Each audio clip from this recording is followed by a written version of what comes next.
plano ng Senado, malaking epekto para sa mga Filipino employees, Filipino people, maging ng mga senior citizen at ng mga pensyonado. Ano nga ba ito? Yan ang ating pag-uusapan. Hold up.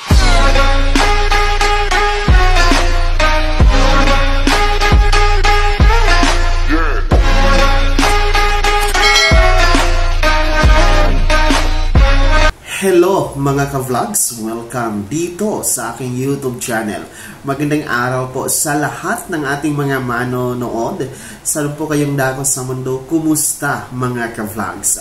Pag-uusapan natin ngayon itong plano ng Senado kung saan malaking epekto ito para sa mga Filipino senior citizen, mga pensyonado, mga Filipino employees, maging na mga ordinaryong Pilipino. Ano nga ba ito at paano ito nagkakaapekto? Pag-uusapan natin mamaya-maya lang. Pero kung bago ka pa lang dito at hindi ka pa nakasubscribe sa aking YouTube channel, abay i-click nyo muna ang ating subscribe button na nasa baba. Huwag nyo kaligtaan na i-turn on ang notification bell. Ilagay nyo po sa all para updated kayo sa lahat ng mga videos na i-upload ko.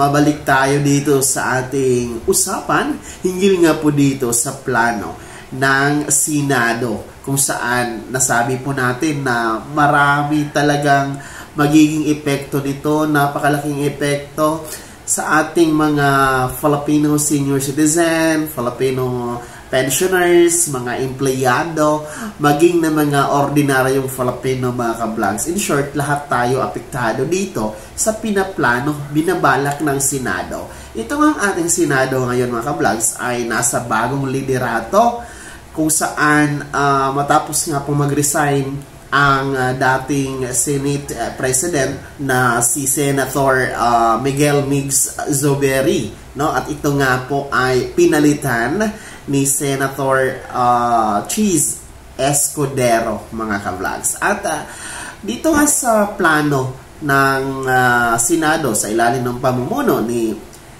Senate President Cheese Escudero ay plano po nilang bawasan ang regular holiday, maging yung mga special holidays, no, na meron na tayo bawat taon dito sa Pilipinas mga ka-vlogs. So ano-ano po ba yung mga regular holidays? Ito po yung New Year's every January 1, yung ating araw ng or Holy Week, no, yung ating araw ng Kagitingan, Independence Day, yung araw ng mga patay, no, mga regular holidays natin yan mga ka-vlogs, bukod pa sa mga special non-working holidays, no, na gaya nitong month of August. Ngayong August 21 ay Ninoy Aquino's Day mga ka-vlogs. So mga special non-working holiday yan siya.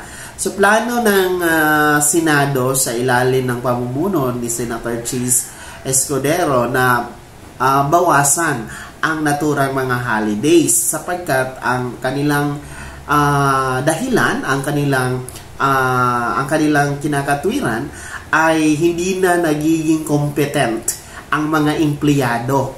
Hindi na nagiging competent ang mga Pilipino dahil sa dami ng holidays. In short, ang nais nilang iparating, no, ang nais nilang sabihin na dahil sa mga holidays ay nagiging tamad, nagiging pabaya, nagiging bulakbol, no, nagiging hindi produktibo ang ating mga empleyado, no, maging ng ating mga ordinaryong Pilipino. So yun yung parang lumalabas na dahilan doon sa panukala nila or plano na bawasan ang mga regular holidays and mga special non-working holidays mga ka-vlogs. Well, no, itong mga holidays na to, talaga namang noon pa ito ay atin na itong inaabangan. Every year talagang tumatak na ito sa atin, no? Tumatak na ito sa ating isipan na talaga nasanay tayo sa mga holidays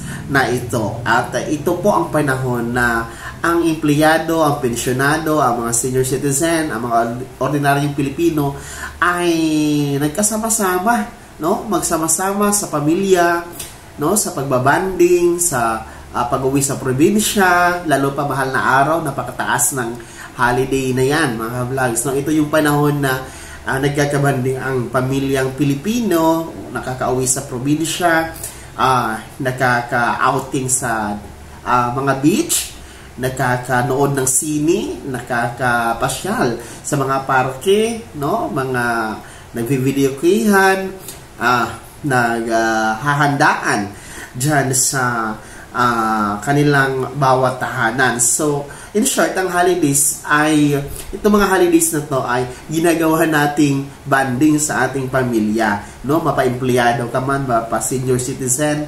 mapa-pensyonado, mapa-ordinaryong Pilipino ka man, ginagawa natin itong banding. And nais lamang nating bigyang pansin o bigyang tuon, no? Hindi po dahilan ang holidays na naging hindi competent ang mga empleyado na mga Filipino. Baka lang po kasi nakalimutan ni Senate President Chis Escudero na ang Pilipinas ay nasa isa sa nangunguna tayo, no, sa hindi balanse ang trabaho, no? Hindi balance yung life and work, no, sa ating bansa. In short, napakaraming oras nating ginugugol ang ating mga empleyado dyan sa trabaho, and yet, no, ang kapalit naman ay napakababang sahod, napakababang compensation, napakababang kita, mga ka-vlogs, no? Unlike sa ibang bansa na ilang oras lang yung ginugugol nila sa kanilang trabaho, abay, malaki po ang kanilang sweldo. Pwede pa silang magtrabaho sa ibang kumpanya. Hindi katulad dito sa ating bansa na mula alas 8 ng umaga hanggang alas 5 ng hapon ay nagtatrabaho. Hindi pa yan kasali yung traffic, pauwi at papunta ng trabaho. Tapos, pagdating ng sahuran, walang natitira sa sahod na mga ordinaryong Pilipino. Maging ng mga pensyonado, mga senior citizen natin na tumatanggap ng pensyon at ayuda, no? Hindi pa rin sapat para sa pang-araw-araw na pangangailangan. So ito po yung malaking usapin ngayon, sapagkat malaking epekto ito sa mga empleyado, malaking epekto ito sa mga senior citizen, mga pensyonado natin at mga ordinaryong Pilipino, sapagkat ang pagbawas, no, kung babawasan ang ating mga regular holidays, ang ating mga special and working holidays, ay talagang mababawasan din po ang pagtustos ng ating mga pangangailangan, dahil kung wala namang duty, kung wala namang trabaho during holidays, kasi hindi lahat ng mga companies ay nagre-require ng double pay during holidays. So kung walang trabaho, walang bayad po yun. So in short, wala kang kita.